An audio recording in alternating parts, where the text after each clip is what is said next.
Hello, my name is Vanessa Ruiz, and I am going to be doing a research critique on an epidemiology article titled Obesity and Oral Contraceptive Failure, Findings from the 2002 National Survey of Family Growth. It was written by Larissa Brunner-Huber and Jessica L. Tooth. I found this article on Oxford Journals listed under American Journal of Epidemiology. So, oral contraceptives are the most common form of birth control, and this study aimed to answer the question, does obesity affect the success rate of oral contraception?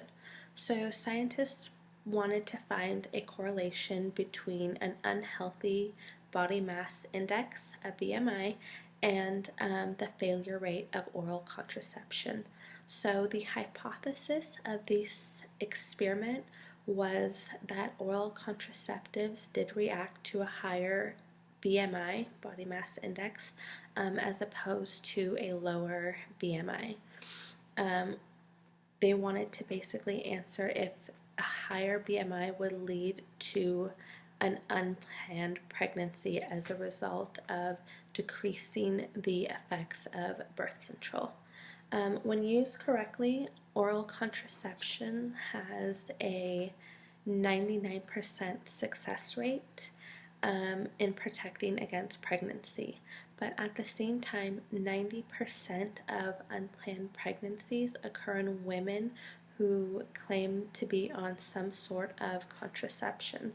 So this high level of unplanned pregnancies leaves scientists wondering if in fact obesity is interfering with women and the effects of their birth control. So scientists are looking for a correlation with the success rate of birth control and body mass index. So the National Survey of Family Growth provides national estimates of factors affecting pregnancy and birth rates among the population in the United States. So for this experiment, the methods that they used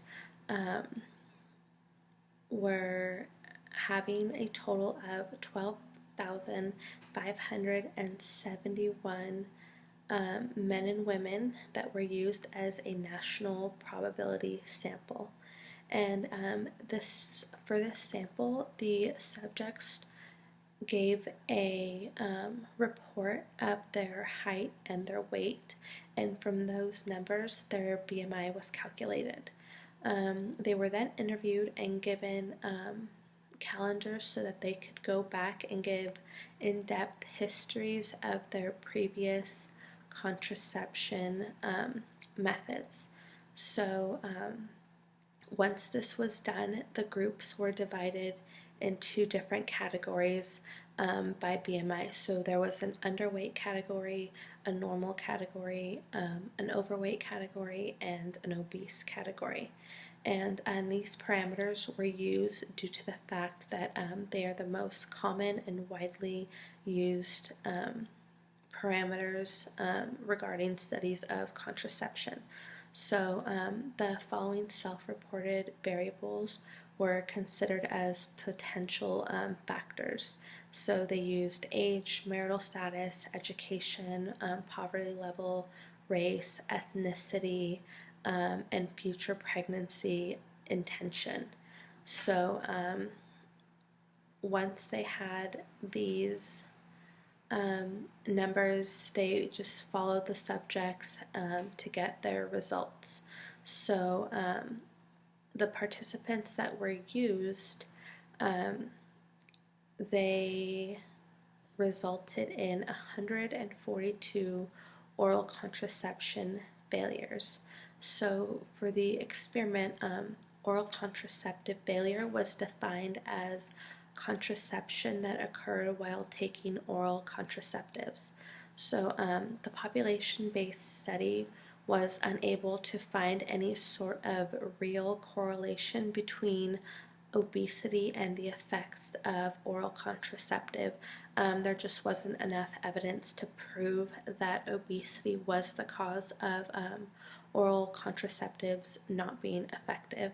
So in this population-based study, there was a weak and unsatisfactory association between obesity and oral contraceptive failure.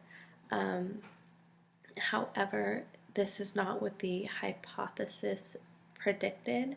In my opinion, it would lead to further experimentation in the future due to the fact that for their numbers, the sample size gave self-reported measurements of their height and weight.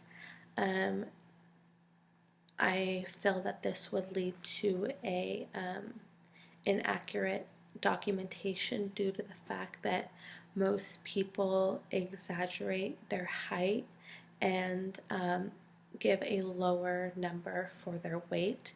So this could have led to possibly faulty results, and in future studies it would be best to have professionals take real numbers. So this topic captured my attention from the beginning due to the fact that the majority of female friends that I have, including family members, schoolmates, friends, myself, everyone takes oral contraceptives, and so I thought it would be interesting to know if BMI did in fact play a role in the effect of birth control. I found this article to be very interesting, although at times it was difficult to get through due to just the data analysis and just maybe other information that would be a little more easier if I were a researcher maybe to understand and get through. It took me reading the article several times to kind of just get a better grasp on it and have a more knowledgeable understanding of what they were trying to convey in the article.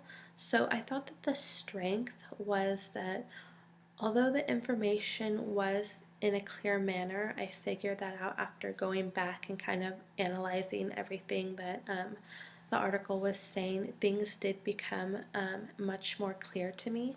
So another strength that this article has was that it is an interesting topic, and I think it's very relevant today in society, and I think it's something that a lot of women in my age range would be interested in reading, either for themselves or someone they may know.